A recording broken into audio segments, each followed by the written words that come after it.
Assalamualaikum warahmatullahi wabarakatuh. Waalaikumsalam warahmatullahi wabarakatuh. THR BMH TV, cerdas dan menggerakkan. Wih, Masya Allah, komplit. Paket. Paket komplit.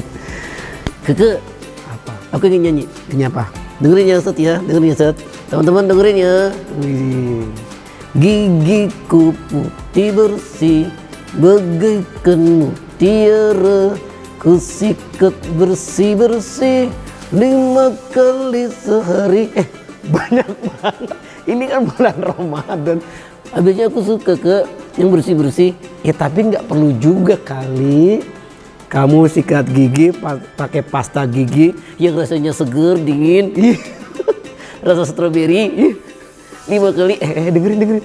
Ini bulan Ramadan.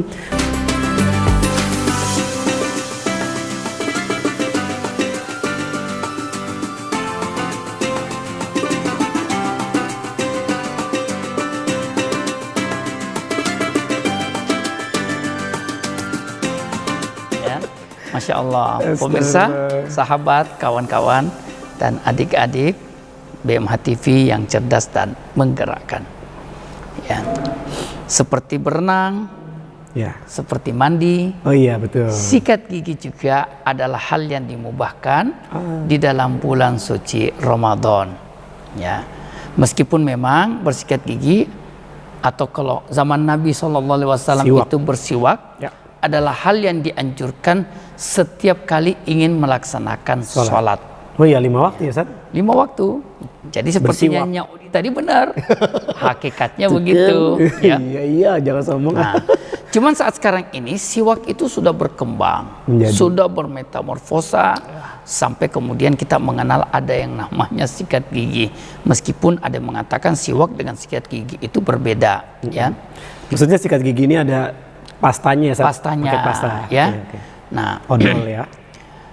yang dikhawatirkan ya bagi orang yang berpuasa saat sikat gigi itu sebenarnya adalah ketika memakai pasta, ketika memakai odol. Ya. Karena odol itu memiliki rasa Ya. yang kemudian ketika kita menyikat gigi biasanya pastanya itu atau rasa-rasa pastanya itu masih membekas, masih tersisa di mulut kita. Ya. Nah, pemirsa, Ustaz. sahabat sekalian yang berbahagia, ketika seseorang atau orang yang sedang berpuasa itu menyikat giginya di siang hari atau sore hari karena ingin membersihkan giginya, karena ingin mulutnya wangi, pada dasarnya itu tidak terlarang. Yang penting ada beberapa syarat nih. Yang pertama, berhati-hati. Ya. Oke. Jangan sampai berlebihan, ya.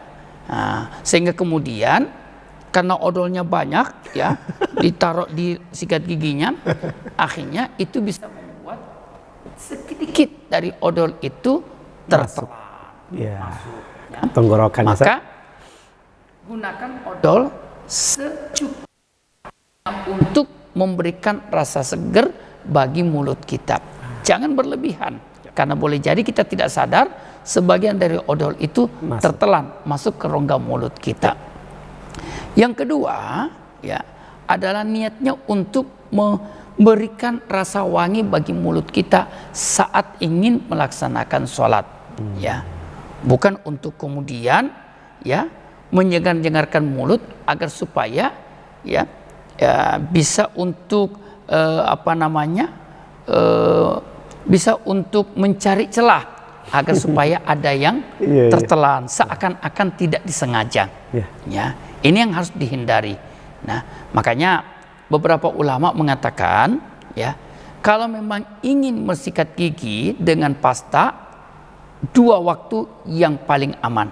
Pertama adalah sebelum azan subuh. Oke.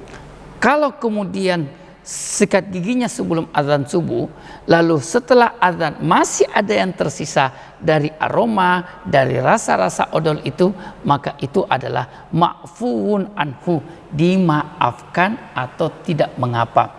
Yang kedua, kalau ingin bersikat gigi dengan pasta itu adalah menjelang maghrib. Oke. Ketika misalnya beberapa menit sebelum azan, kemudian kita sikat gigi, setelah sikat gigi kemudian azan maghrib berkumandang, maka itu adalah yang afdal untuk menghindari agar supaya kita tidak menyimpan atau pasta giginya tidak tersisa dengan aroma-aroma tertentu di mulut kita. Lalu bagaimana kalau misalnya kita menggunakan siwak? Boleh menggunakan siwak, tapi hati-hati. Karena siwak itu terdiri dari serabut-serabut kayu Dan cairan ya Ustaz. dan cairan, ya. Khawatirnya dari serabut-serabut kayu itu ada yang terlepas, lalu kemudian nyangkut di mulut dan kemudian tertelan saat kita menelan liur. Maka dipastikan bahwasanya ketika kita memakai siwak, serabutnya tidak ada yang tertinggal.